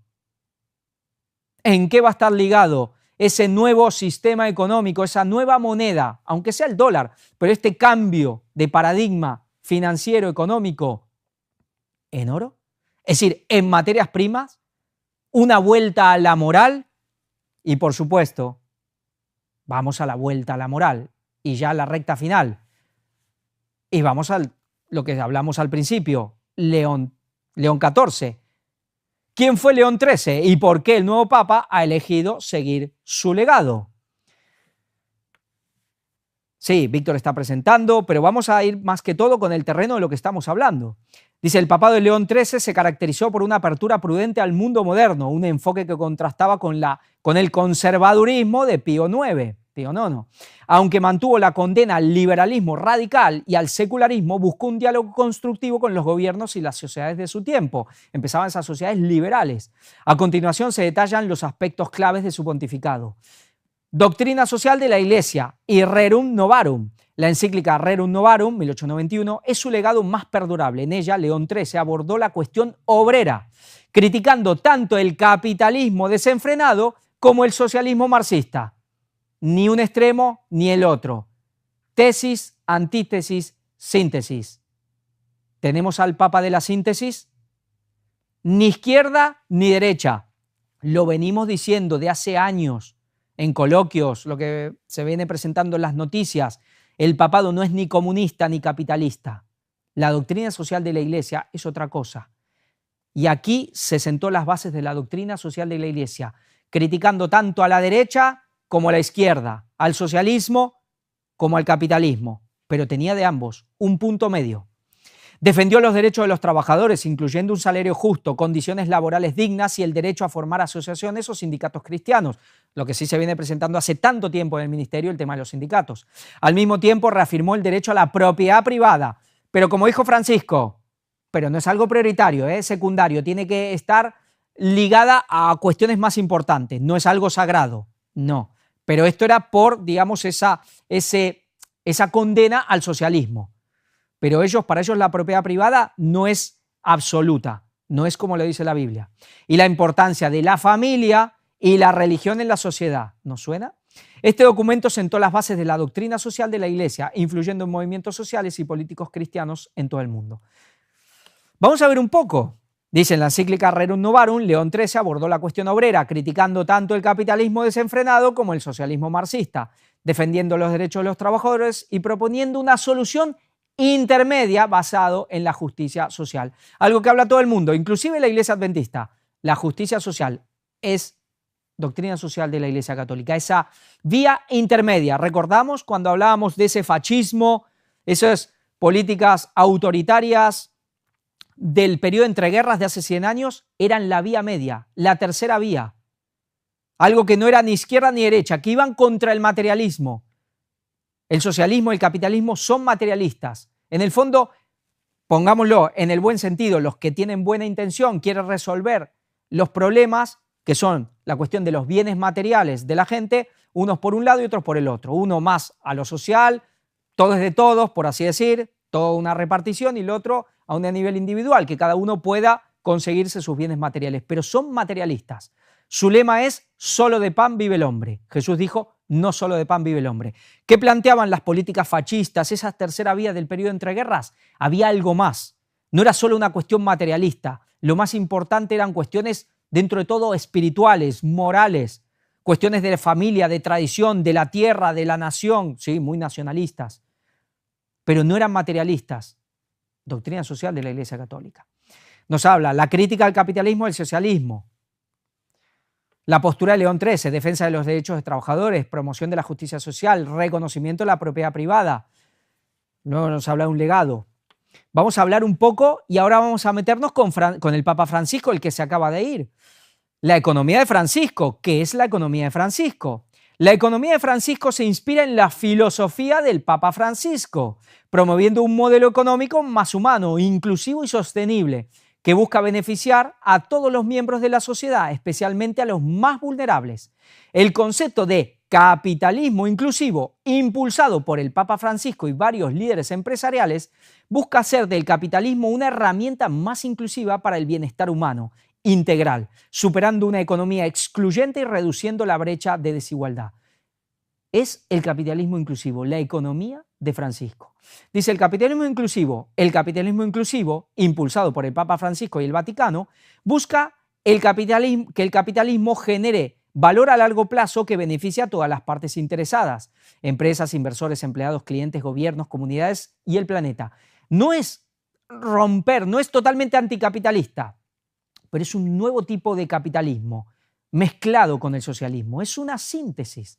Se inspira en la doctrina social de la Iglesia, es decir, Rerum Novarum, León XIII, y en las enseñanzas del Papa Francisco, que ha llamado a los líderes empresariales a tomar medidas concretas para extender los beneficios del sistema económico a todas las personas mientras protejan el planeta. Busca superar una economía excluyente y reducir la brecha que separa a la mayoría de las personas de los beneficios de la economía, fomentando la responsabilidad social corporativa, quedémonos con esto, y la generación de empleo decente. La economía de Francisco. Economía de Francisco es un movimiento global que reúne a jóvenes economistas, empresarios y creadores de cambio para discutir y desarrollar modelos económicos más inclusivos y sostenibles. Sí, la parte de economía de Francisco está muy vinculada o apunta el objetivo que los jóvenes, nuevos líderes en cuestión económica, lo hemos visto. Busca un diálogo abierto entre diferentes modelos económicos, promoviendo la creatividad y la innovación para encontrar soluciones a los problemas sociales y ambientales. Se inspira en el legado de San Francisco de Asís, un modelo de persona que vivió en la pobreza voluntaria y se dedicó a servir a los demás. Relación entre economía de Francisco y capitalismo inclusivo. La economía de Francisco y el capitalismo inclusivo comparten el objetivo de construir una economía más justa, inclusiva y sostenible. Es decir, es lo mismo. La economía de Francisco puede ser vista como una iniciativa que busca poner en práctica los principios del capitalismo inclusivo en la base a través de la creación de modelos económicos locales y de pequeña escala. El capitalismo inclusivo, por su parte, busca un cambio más amplio en los sistemas económicos y las políticas públicas para lograr una economía más justa y equitativa. Francisco apunta a la parte más micro de la economía, las personas, los barrios, las pequeñas empresas, y lo otro, el capitalismo inclusivo, a nivel macro. Pero es básicamente lo mismo, es el mismo espíritu. Todo fomentado tanto, digamos, por el Vaticano y por el Papa Francisco. Nos habla de San Francisco de Asís. León XIV y Francisco, unidos por Asís y el diálogo de la perfecta alegría. El nombre del nuevo papa coincide con el de Fray León, discípulo de San Francisco de Asís, de quien Bergoglio tomó el nombre. Dice, en una ceremonia envuelta de misterio, el nombre que elige un nuevo papa cuando se anuncia al mundo es uno de los puntos álgidos. Cuando el cardenal Prevost anunció que tomaría el nombre de León XIV, todo remitió a su predecesor nominal, León XIII. El Papa de la doctrina social de la Iglesia por la encíclica Rerum Novarum y de la introducción del catolicismo romano en Estados Unidos. Vaya, ¿no? Impresionante. Cosa no menor dado la nacionalidad de León XIV, estadounidense, que también detenta la peruana. Sí, es hijo de franceses, italianos, españoles, muy vinculado a América Latina, estadounidense, bueno. Pero hay un hilo que une a León XIV con su predecesor en el trono de San Pedro, Francisco, y es también el nombre Prevost, alineado con el pensamiento doctrinal de Bergoglio, al que mencionó en su primer parlamento. Sí, y fue a visitarlo a la tumba, no, nada de romper con Francisco, ¿no? ¿Eso un papa conservador? No. También ha tomado el nombre de Fray León de Asís, que fue discípulo y compañero, quizá el más conocido de San Francisco de Asís, de quien tomó el nombre Francisco. Vamos a ver un poco más de esto. León de Asís, compañero de San Francisco, otra posible inspiración para León XIV. Sin embargo, puestos a buscar referencias y guiños en el nombre elegido por el cardenal estadounidense, hay otro León que bien podría estar detrás, aparte de León XIII por supuesto, detrás de la decisión del nuevo Papa, con la que estaría subrayando su lealtad al Papa Francisco y su voluntad de continuar su legado. Fray León de Asís es considerado el discípulo más fiel del santo, a quien siguió como secretario y confesor. Su nombre aparece repetidamente en los escritos de San Francisco como interlocutor de sus diálogos, uno de los más célebres de ellos, el de la Perfecta Alegría. Varios autores y biógrafos de San Francisco recogidos en la Enciclopedia Franciscana se refieren a León como el más simple y puro, el más humilde, el predilecto, el más cordial amigo de Francisco, que llamaba a Fray León ovejuela de Dios. Testigo de la muerte del santo en 1226, León también pasa por ser uno de los más firmes defensores de la continuidad del legado de San Francisco. El amigo del alma, el sucesor espiritual, el que continuó el legado en medio cuando el Vaticano tomó la orden franciscana. Había un Elías, Elías de Cortona, algo así, que empezó a ser el ministro de la orden franciscana y tuvo su gran oposición con Fray León, porque Fray León era el que quería seguir, el espíritu de Francisco cuando la orden empezó a virar para el otro lado, cuando empezaron a hacer la gran basílica en conmemoración a San Francisco, con mucho lujo. Claro, ellos eran franciscanos, obediencia, pobreza y castidad. Les dijo, vale, ¿ahora qué harán? ¿Se casarán también para también terminar con el voto de castidad? Aquí hubo una división y León era el que quería continuar el legado de San Francisco de Asís, de humildad, de pobreza, de castidad, el fiel. Los otros, la otra línea era la infiel. ¿Por qué? Porque hay que entender cómo trabaja Satanás y cómo trabaja el Vaticano. Satanás levanta místicos, gente que tiene cierta disposición a la mística y que son esos los que se ganan al pueblo, porque si no los papas no tendrían el poder que tienen sobre el pueblo si no existirían todos esos santos, esos místicos católicos que tienen un impacto, son muy reverenciados por el pueblo. Esos místicos, sí, habrá los que sabían lo que hacían. Los papas y los cardenales saben lo que hacen, saben a quién sirven. Los místicos, seguramente algunos sí y otros no. San Francisco, quizás no. Eso no lo exculpa, porque Dios se encarga de dar evidencias también a la gente para que no siga determinados caminos. Pero posiblemente San Francisco se creía que cuando se le aparecía a Jesús, la Virgen, eran Jesús y la Virgen, porque era un espiritista de cuidado el hombre, pero posiblemente estaba engañado. ¿Qué pasaba con un San Ignacio de Loyola? Quizás ya estamos hablando de otra cosa. ¿Qué pasaba? Hemos hablado del mentor de templarios y jesuitas, San Bernardo de Claraval. Ese seguro que sabía muy bien lo que hacía, porque sus símbolos, lo que hacía era muy, muy impresionante. Pero unos y otros los usa Satanás y luego cuando ya se gesta la orden, cierta impronta, el Vaticano toma la orden y la utiliza para sus intereses. Y siempre ha pasado lo mismo, y con los franciscanos pasó, y ahí estaba la línea fiel de San Francisco de Asís por Fray León, que se opuso a todo lo que estaba pasando. Era el que era fiel al cometido y al legado de Francisco. Esto es una señal, fiel al cometido y al legado de Francisco. Con lo cual, ¿es un continuista? Sí. Pero un continuista radical, total. Esto es lo que estamos viendo y con lo que Víctor ha presentado quizás ya muchos podemos ir viendo por dónde andan las cosas, pero seguiremos. Porque realmente es impresionante lo que estamos viendo, cómo sabe jugar el Vaticano y lo que se está gestando. El Vaticano es su nueva marca. Vamos a ver un poco lo del capitalismo inclusivo. El capitalismo inclusivo, la marca del Vaticano. La Iglesia Católica, desde el siglo XVIII, se ha presentado casi siempre como una vía de apaciguamiento en el conflicto social, rechazando siempre el antagonismo entre las clases sociales. es decir, ni un extremo ni el otro, siempre por la línea media, el camino medio. La denominada doctrina social de la Iglesia Católica se fraguó en el siglo XIX contra los movimientos sociales del primer capitalismo y en particular frente al ascenso de las organizaciones obreras que reclamaban un modelo social antagónico al capitalismo como era en sus orígenes el socialismo. Se fue concibiendo al tiempo el concepto teológico católico de justicia social. La justicia social era el remedio, esa síntesis, que más tarde a través del socialismo fabiano inglés, sí, ese símbolo del lobo con piel de cordero, ¿no? De donde viene la socialdemocracia inglesa, el Partido Laborista, el que hoy está en el poder. Se introduciría también en la socialdemocracia, concepto que se enfrenta a otro originalmente socialista, que es el de solidaridad social. Ya vemos dónde la democracia cristiana, socialdemocracia, todo esto de dónde viene, de la justicia social católica. Concepto más radical en su sentido distributivo, ya que la solidaridad social no trata, como sí lo hace la justicia social, de dar a cada cual lo suyo, sino de distribuir la riqueza social entre todos.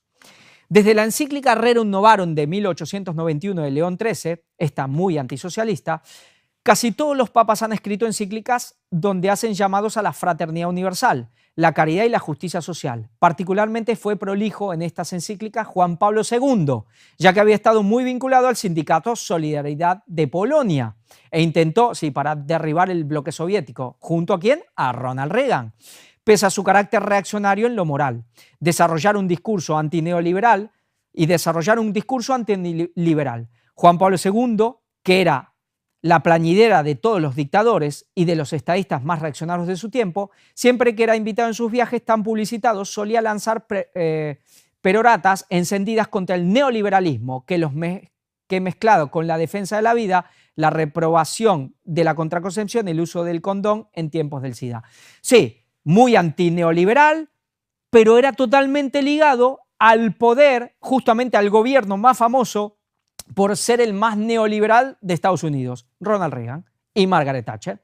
Totalmente ligado a Ronald Reagan, pero totalmente antiliberal. Supuestamente este papa es antitrampista y Trump ha elegido, por ejemplo, los lemas de Ronald Reagan, pasa a través de la fuerza, es como un nuevo Ronald Reagan. Juan Pablo II, muy antiliberal, pero sin embargo totalmente aliado a Ronald Reagan. ¿Estamos viendo lo mismo? Sabemos que Donald Trump quería a otro papa estadounidense, pero no se quejó de este. ¿Estamos viendo lo mismo? Alguien que parece que no, pero que sí, que va a ir totalmente ligado a Donald Trump, aunque parezca que no, dirá sus cosas contra la inmigración, contra las cuestiones de inmigración, contra los muros, y ese muro que ellos tampoco quitan del Vaticano. Pero vemos que es la misma historia. Juan Pablo II, muy anti neoliberal, nada con los neoliberales, pero era el gran aliado de Ronald Reagan. Siempre lo mismo. La última de estas encíclicas es la del Papa Francisco, Fratelli Tutti, donde los cánticos a la fraternidad ahora son acompañados con llamados al amor, a la naturaleza y a la conservación medioambiental. Esta idea de sancionar espiritualmente el capitalismo verde es algo en lo que se insiste mucho desde el último catolicismo vaticano. Cuidar lo que ha sido creado por Dios, una especie de restauración del Francisco medieval, una vuelta a la naturaleza. Ahí vemos por qué el tema de Francisco Asís, ¿no? Que es en la concepción católica divina, panteísmo. Desde esta perspectiva ideológica constituye una restauración de un conservadurismo frente a la época del progreso, a la que tanto se opuso la Iglesia Católica, y de la revolución industrial que fue unida a los humos negros y a la contaminación y al avance imparable del secularismo y del laicismo. Rerum Novarum de León XIII salió como respuesta a la revolución industrial, a los problemas. ¿Ahora qué hay? La nueva revolución industrial, la revolución tecnológica, inteligencia artificial. Se necesita ahora una nueva directriz por los problemas sociales de la revolución tecnológica, igual que antes. Por ejemplo, nos dice, esta tradición de la doctrina social de la Iglesia, nacida en oposición a los movimientos obreros del siglo XIX, tenía poco que ver con los movimientos católicos revolucionarios de los años 70 en Latinoamérica, la llamada teología de la liberación, donde se propugnaba abiertamente un socialismo político asociado al antiimperialismo. Hoy, por supuesto, esa teología ya no tiene vigencia y ha sido transformada en un discurso contra el neoliberalismo. Claro, es decir, se va adaptando, la esencia vaticana la va adaptando a los movimientos que van surgiendo, que ellos también van levantando para ir llevando todo a donde quieren. porque la teología de la liberación lo levantan ellos, los jesuitas. Y luego viene el neoliberalismo de los años 80 con Ronald Reagan y el Vaticano al lado también. Había que desmantelar el bloque soviético, algo que en su momento lo levantan, pero con Joseph Stalin se le fue de las manos. Joseph Stalin no tenía que estar ahí. ¿Y qué pasó con Hitler en Alemania? Era de ellos, pero se les dio vuelta, ¿no? Y los dos persiguieron a los mismos. Un día hablaremos de eso, si Dios quiere, porque es más que interesante. No voy a leer todo, el artículo es más que interesante. Nos habla de el capitalismo inclusivo, tan ligado al Foro Económico Mundial de Davos. Es muy interesante. Pero la Fundación Ford, Fundación Rockefeller, bueno. Ahora vamos a ir viendo un poco más, ya para ir terminando. El Vaticano promueve una alianza con líderes empresariales. Esto tiene un tiempo, es de la época de Francisco, con líderes empresariales de todo el mundo para desplegar un capitalismo inclusivo. Sí, este del 2020. Dice, el Vaticano ha impulsado una alianza con algunos de los mayores líderes empresariales del mundo, entre ellos el presidente y director ejecutivo de Mastercard. Mastercard, estamos hablando de la gran banca. Ajay Banga, el presidente de The Rockefeller Foundation, Rajiv Shah, o el presidente de la Junta Directiva de Alliance SE, Oliver T., para desplegar un sistema de capitalismo inclusivo que ponga en marcha principios éticos en las políticas empresariales y de inversión, justicia social, vuelta a la moral, pero el gran capital unido para cambiar el sistema capitalista que tanto los ha beneficiado. ¿Por qué? Porque son un instrumento. No son los que mandan. Los grandes banqueros no son los que vienen mandando hace 80 años, ni 20, ni 50.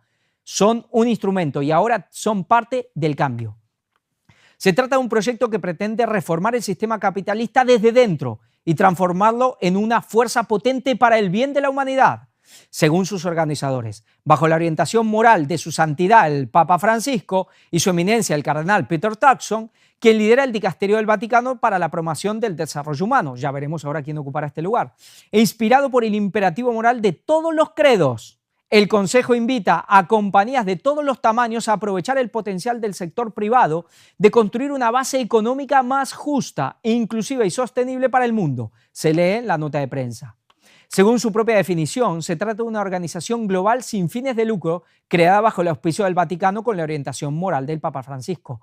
Nuestra misión es aprovechar el potencial del sector privado para construir una base económica más inclusiva, sostenible y confiable para el mundo. El Consejo está liderado por un grupo de base de directores ejecutivos y líderes públicos conocidos como los guardianes del capitalismo inclusivo, quienes se reúnen anualmente en el Vaticano. ¿Y quiénes son los guardianes? Ahora lo vamos a ir viendo. Por su parte, la fundadora, aquí tenemos a quiénes son los guardianes, la fundadora del Consejo y socia directiva de esta organización, Lynn Forrester de Rothschild, ha destacado que si bien el capitalismo ha generado una enorme prosperidad en el mundo, también ha dejado a muchas personas atrás. Y lo dice ella, se queja de las injusticias del capitalismo, ¿no? Lo que ha llevado a la degradación del planeta y no se confía ampliamente en la sociedad. La sociedad no se confía de esto. Y ha añadido, este consejo seguirá la recomendación del Papa Francisco de escuchar el llanto de la tierra y el llanto de los pobres. Seguro que a los Rothschild eso le interesa mucho. Y responder a las demandas de la sociedad por modelos de crecimiento más equitativos y sostenibles. ¿Quién es la gran socia fundadora? ¿Quién es ¿Qué poder es el guardián también? Por supuesto, detrás del Papa, los Rothschild.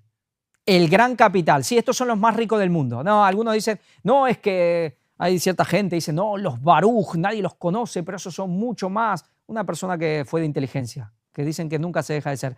Falso. Los Baruch aparecieron, que también son judíos, aparecieron ya muchos después de los Rothschild, tienen su poder, pero no son más que los Rothschild. La disputa puede ser con los Rockefeller, ¿no? Además, askenazis y sefarditas habrán tenido sus roces, pero esta es la gran familia del dinero. Por arriba, ¿quiénes están? Pues ya hablamos de gente de conocimiento. Jesuitas, Vaticano, cabalistas, ¿no? El Consejo está liderado por un grupo principal de líderes globales conocido como los guardianes del capitalismo inclusivo, quienes se reunirán anualmente con el Papa y el cardenal Turkson. La lista de empresarios, aquí podemos ver todas las listas. Todo el gran capital, todos los grandes mercaderes de la tierra están junto al Papa para cambiar el sistema económico, financiero, que tanto beneficio les ha dado. Pues recibirán más. Si están dispuestos a cambiarlo es porque recibirán más. Aquí la tenemos a Lady Lynn Forrester de Rothschild. Es coanfitriona de la conferencia sobre capitalismo inclusivo y fundadora de la Coalición por el Capitalismo Inclusivo. Es miembro de la Junta del Comité, bueno, y de tantas cosas. Lady de Rothschild es miembro del Consejo de Relaciones Exteriores de Estados Unidos, el famoso Consejo de Relaciones Exteriores. También del Chatham House de Reino Unido, porque ya es de la parte de Reino Unido, donde está el poder. Hasta la Segunda Guerra Mundial, la masonería, la cabeza estaba en Alemania, pero algo cambió.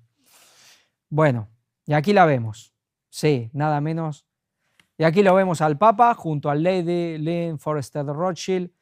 Hay gente que ve esto y cree que los Rothschild mandan sobre el Papa. No, justamente el Papa es jesuita, son sus jefes. Son sus jefes. Ellos manejan el dinero de los jesuitas.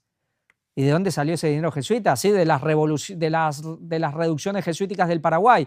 ¿Y dónde estaba guardado que ese dinero que luego fluyó hacia esas castas banqueras de Frankfurt que las levantaron? ¿En dónde estaba ese dinero? ¿Banqueros judíos? Bueno, si Dios quiere trataremos de eso, porque es realmente impresionante para ver cómo se ha tejido y ese vínculo y esa cúspide Vaticano, jesuita, templarios antes y cuestión judía de lo más alto. Los grandes cabalistas son todos lo mismo. Vamos a ver un poco más. Capitalismo, un capitalismo que se customiza en corporativismo. Vamos a leer lo que nos interesa. Dice, así es que ahora lo bueno es que el capitalismo sea inclusivo, es decir, un sistema económico que cree riqueza, pero sin generar desigualdad y exclusión. Vale, pues eso ya existe. No hace falta inventarlo ni reformularlo. Es un modelo económico empresarial democrático, sostenible y generado de cohesión capitalista, de cohesión social, perdón, y nació precisamente en tiempos de la Revolución Industrial para corregir los desmanes del sistema capitalista de aquellos tiempos. Se llama cooperativismo. Ya vimos que la economía de Francisco, el capitalismo inclusivo, tenía que ver con cuestión cooperativa. Y no necesita más adjetivos que lo acompañen para no dejar a nadie atrás. Lo único que necesita son estímulos suficientes y políticas públicas adecuadas para expandir su modelo y con él distribuir las ganancias de una manera más equitativa, sostenible y solidaria. ¿Por qué pongo esto? Cooperativismo es el movimiento y la doctrina que impulsan la promoción y la organización de cooperativas, sociedades autónomas cuyos integrantes buscan satisfacer una necesidad en común. Sí, esto está ligado a ciudades de 15 minutos, ir a las cosas pequeñas, sencillas, vuelta a la moral. Pero vamos a ver algo más, vamos a ver algo sumamente interesante. Principios del cooperativismo: democracia directa, esfuerzo propio, equidad, responsabilidad, igualdad, solidaridad, comunidad, compromiso, responsabilidad social. Origen histórico. La historia de este movimiento tiene una fecha de inicio documentada: 24 de octubre de 1844, 2 días después del gran cumplimiento histórico profético adventista. Impresionante. Documentada, sí, que ya venía desde un poquito antes, cuando nacía la Revolución Industrial, ciertas cosas, pero inicia 2 días después del gran cumplimiento adventista, del gran cumplimiento profético bíblico del 22 de octubre de 1844. Se empieza a gestar que todo lo que sería esa síntesis, esa justicia social católica. Impresionante. Dice, es importante tener en cuenta que las cooperativas pertenecen al denominado tercer sector, la tercera vía, la vía intermedia, lo que venimos hablando hace meses, o economía social, que combina cuestiones de la economía capitalista y del sector público. Es una mezcla de socialismo y capitalismo. Alguno dice lo peor de ambos, seguro.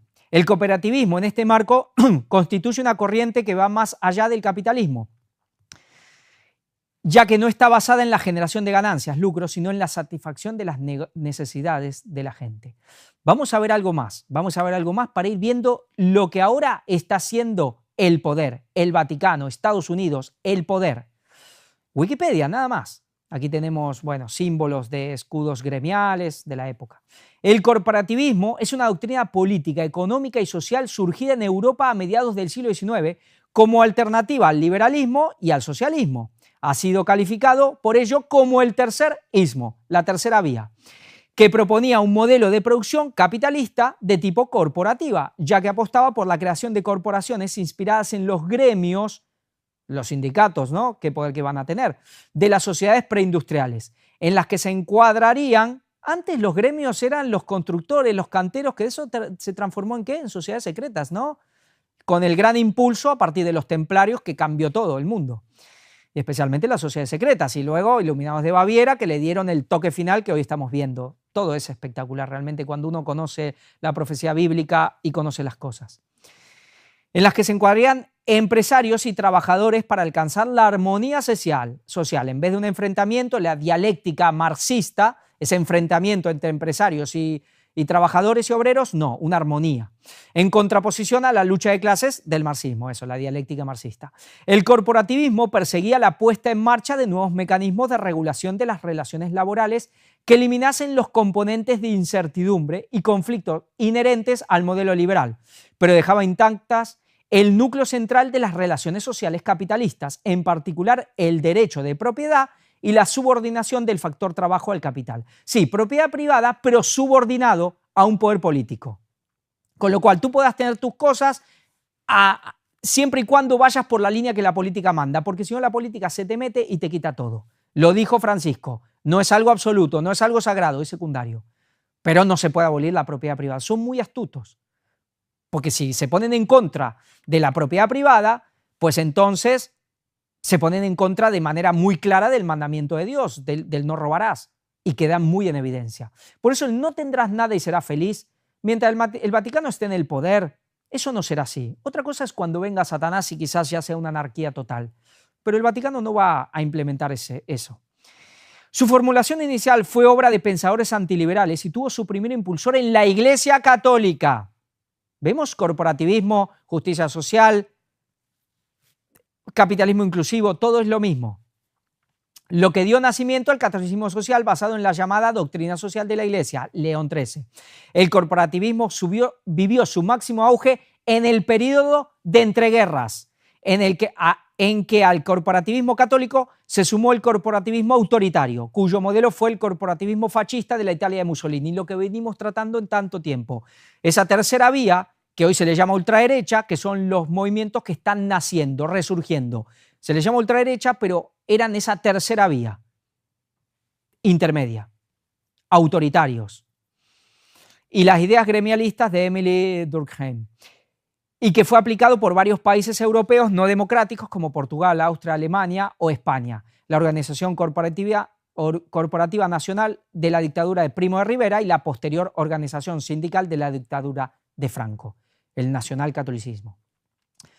Luego surge el nazismo, que luego le da una vuelta y se va muy totalitario, ¿no? Y ya, digamos, el control del Estado es absoluto, pero nace también de esta misma manera.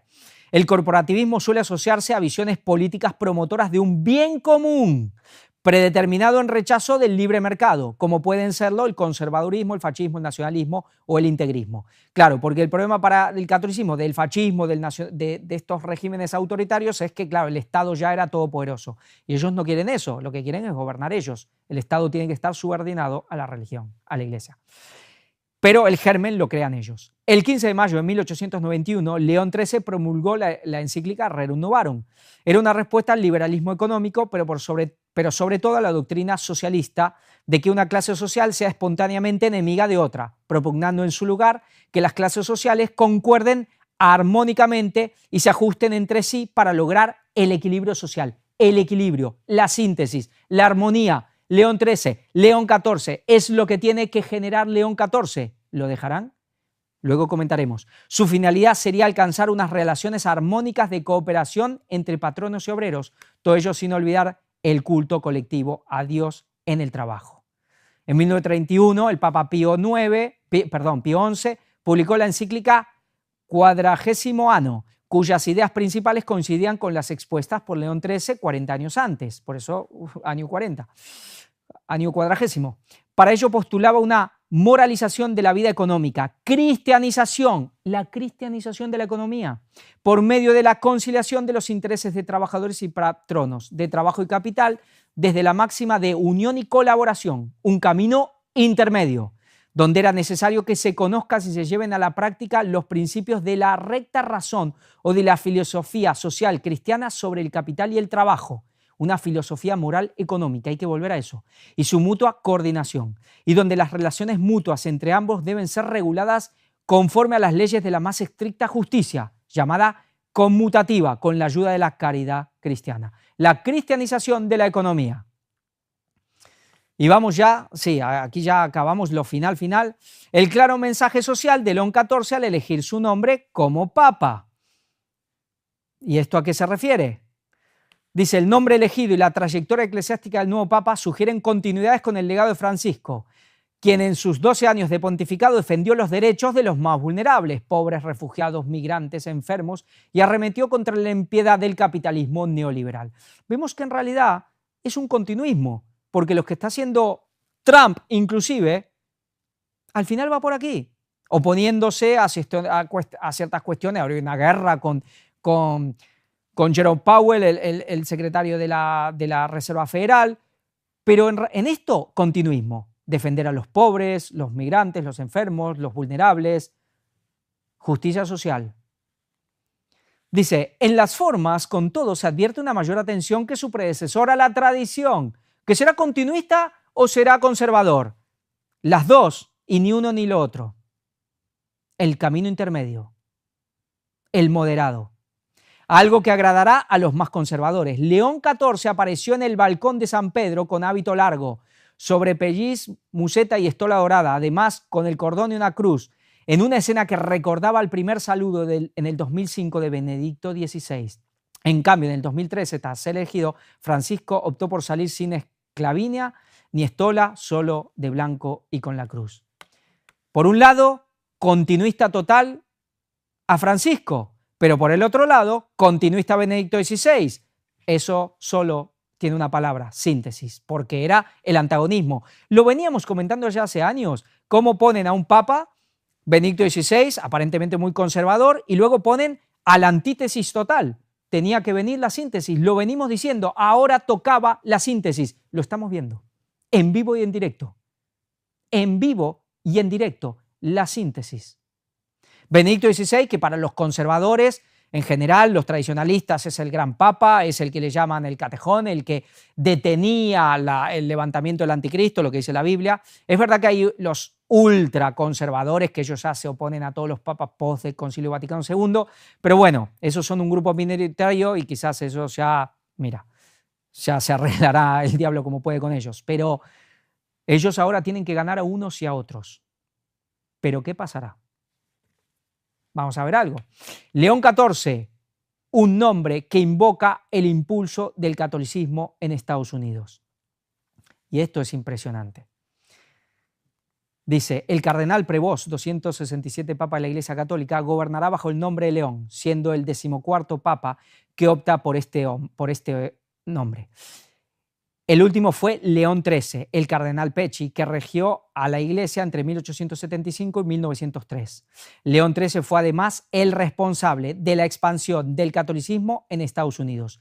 Ahí puede estar la clave de la elección nominal de Prevost, estadounidense nacido en Chicago en 1955. El que se ocupó de expandir el catolicismo, algo que era totalmente, nada querido en Estados Unidos, defenestrado, fue León XIII. Y ahora León XIV, continuista de Francisco, continuista de Benedicto, continuista de León XIII, en todos los sentidos. Es realmente tremendo.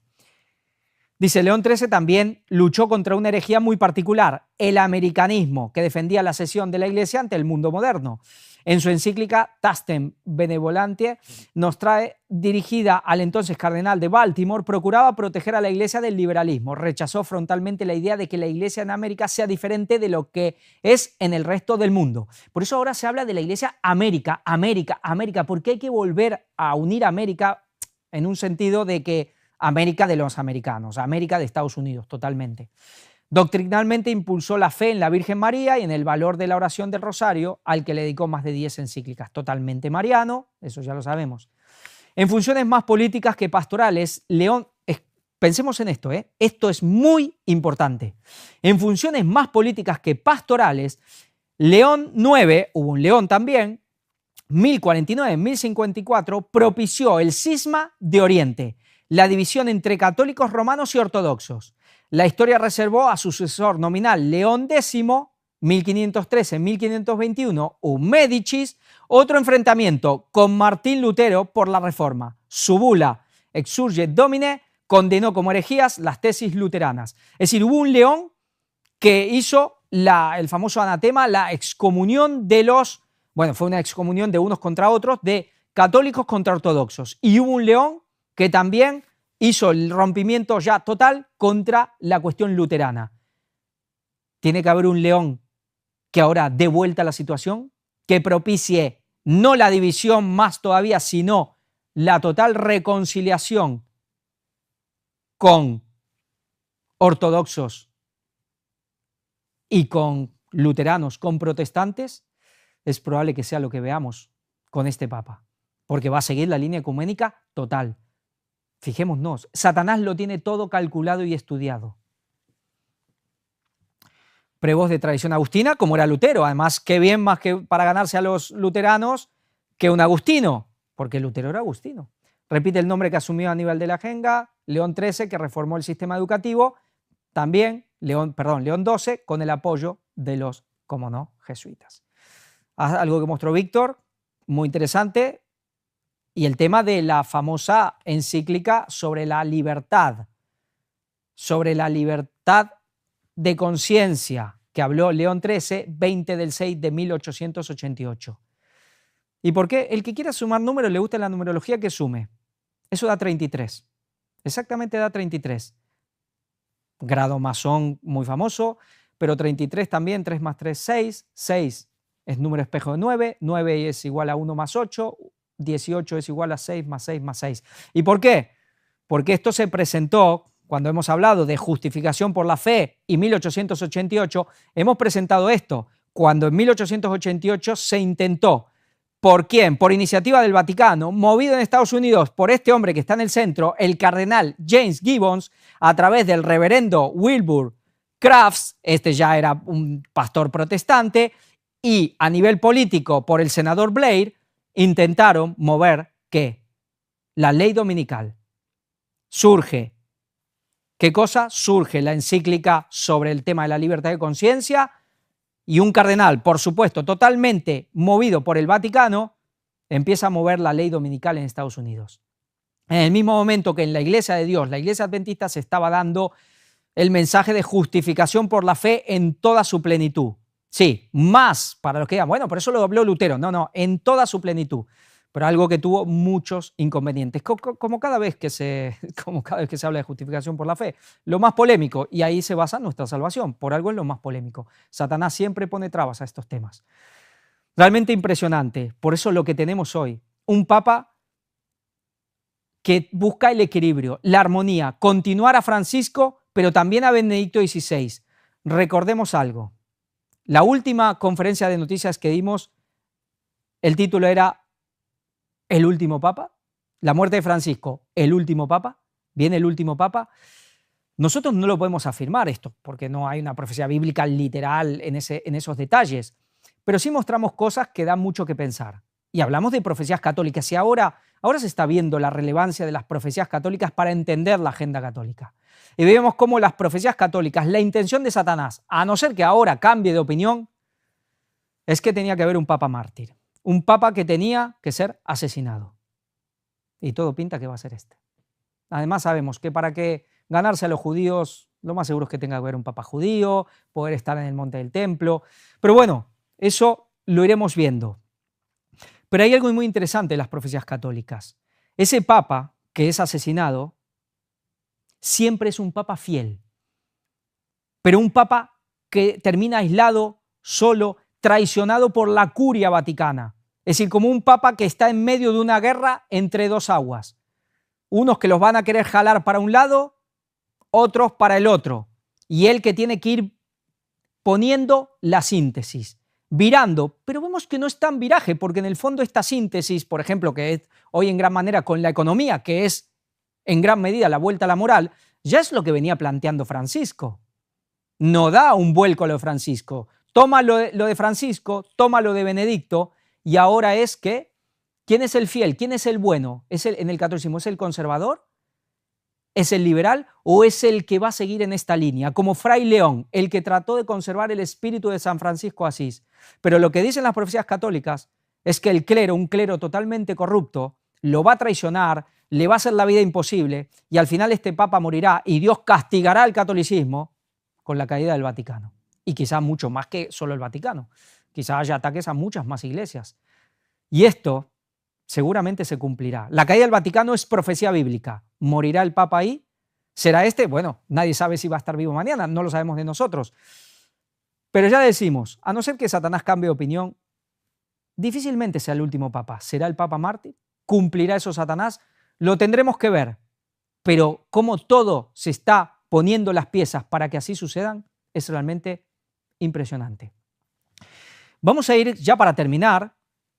Una cita de Ellen White. Bueno, el espíritu de profecía no va a ser de Ellen White. A veces hemos variado algunas cosas porque realmente hay pioneros que merecen estar, pero dejamos lo de Ellen White porque al fin y al cabo era el espíritu de profecía y hay cosas que aunque las haya dicho otros de los pioneros, estaban totalmente avalados por el espíritu de profecía. Por eso seguimos dejando la foto de Ellen White porque el espíritu de profecía básicamente se concentraba en ella, ¿no?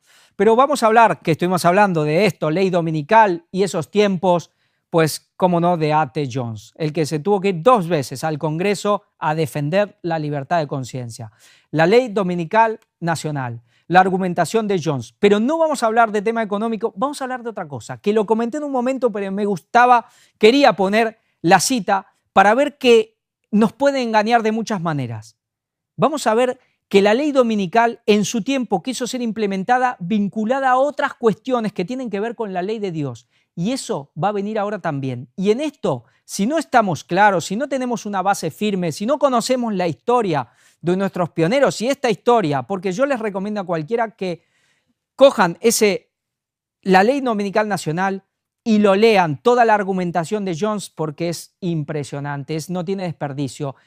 La claridad que tuvo ese hombre cuando tuvo que defender la libertad de conciencia y Dios venció. ¿Por qué? Porque no era el momento, porque la iglesia no estaba preparada para lo que se venía si no Dios lo hubiese permitido. Con nosotros sabemos que Dios permitirá en el 2028 la ley dominical. Pero vamos a hablar de algo que tiene que ver de la blasfemia, para ver cómo hay otras cosas que nos pueden hacer tumbar si no tenemos las cosas claras. Esto dice Jones. Por lo tanto, las leyes que prohíben lo que un jurado puede llamar blasfemia son paganas y no cristianas. Las decisiones de las Cortes Supremas de Nueva York y de Pensilvania sobre este tema son decisiones paganas. Leyes contra la blasfemia. Y él estaba en contra de leyes contra la blasfemia. ¿Qué clase de cristiano sería? Diría más de uno. Y eso es lo que no le entendían el senador Blair y tantos otros que eran cristianos. Y no cristianas. Son paganas y no cristianas. Están basadas sobre precedentes paganos, no cristianos. Las persecuciones mortales de toda la historia, las paganas, las papales, las así llamadas protestantes, están justificadas en estas decisiones. Miguel Servet fue quemado por blasfemia. El único uso, sí, y este hombre fue quemado por el calvinismo. Es quizás la mancha más negra que tiene la parte de Calvino, y era un hombre que no era cristiano, era en el fondo era un satanista. Pero claro, no puedes condenar a alguien por blasfemia. El único uso que alguna vez se ha hecho o se hace de tales leyes en cualquier país es para dar a algunos fanáticos religiosos que profesan la religión popular una oportunidad de descargar su ira sobre personas que disienten con ellos. Cualquier hombre que realmente posea la religión de Cristo tendrá suficiente gracia de Dios para impedirle poner en peligro la tranquilidad pública cuando se habla en contra de su religión. Por lo tanto, yo digo que estamos opuestos a todas las leyes del gobierno civil en contra de la blasfemia. No porque la blasfemia no sea mala, sino porque es un mal de tal tipo que no le incumbe al gobierno civil. ¿Por qué? Porque pertenece a las primeras 4 tablas. Y en esto estamos completamente basados en los principios cristianos. Estamos exactamente donde estuvieron los primeros cristianos. Porque, repito, cuando Pablo habló en el Imperio Romano, estaba blasfemando, según la ley. Fue considerado un blasfemo y un ateo, y fue llevado a la muerte como tal, sobre los mismos principios en que se basan las leyes norteamericanas contra la blasfemia. No es solo, la ley dominical no es solo la violación del sábado como día del reposo, la imposición de la ley dominical, irá ligada a que no tomarás en vano el nombre de Dios. Claro que está mal tomar en vano el nombre de Dios, pero las primeras 4 tablas de la ley son cuestiones de Dios, no les compete al gobierno civil. Nosotros no le podemos prohibir a nadie que adore imágenes, que tenga otros dioses delante de Jehová. No podemos prohibirle a nadie que blasfeme. Y si empezamos a prohibir y si apoyamos cuando empiecen a surgir estas cosas, que no puede ser que el cine, que las películas, que la música, no puede ser que se pisotee el nombre de Jesús, que se haga lo que se hace con Jesús, con la Biblia, por ahí con la Virgen no nos dará menos, no con María, sino con lo que representa la Reina del Cielo. Pero si nosotros apoyamos a la gente que pide que hay que legislar, que no se puede contemplar estas blasfemias, estos sacrilegios, estos insultos y estas ofensas a la religión o a los sentimientos religiosos, estaremos apoyando la ley dominical. Un error lleva al otro.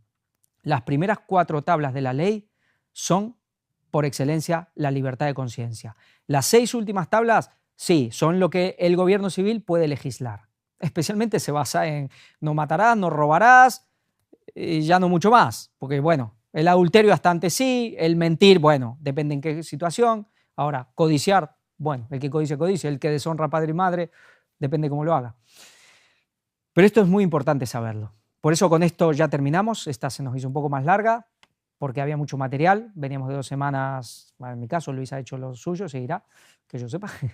Así que, pero bueno, seguiremos dando todo tipo de noticias, de temáticas, no son programas simplemente noticias, son conferencias, y va muy bien ver el pasado, ver lo que se está gestando, y realmente esta elección del Papa ha sido, por lo que ya se venía mostrando, realmente tan profética que, bueno, esto es imperdible lo que estamos viviendo.